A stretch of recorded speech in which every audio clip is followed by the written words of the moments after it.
Welcome to Greater Fort Lauderdale.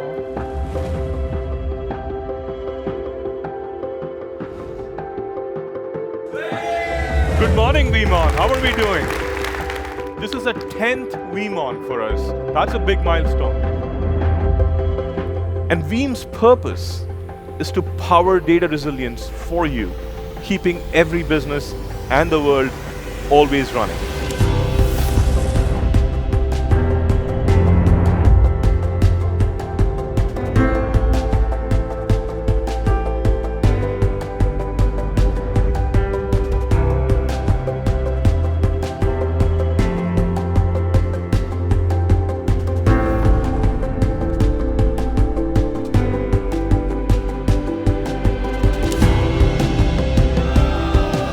Thanks for having me at VeeamON. I'm super excited to be here.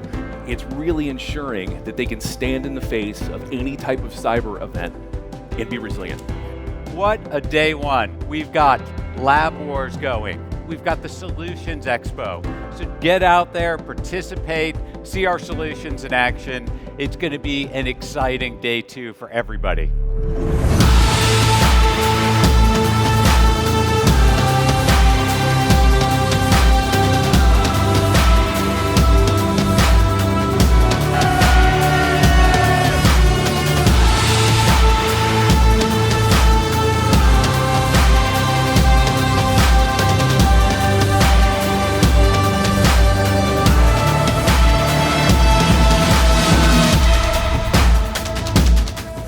Oliver, he has won $5,000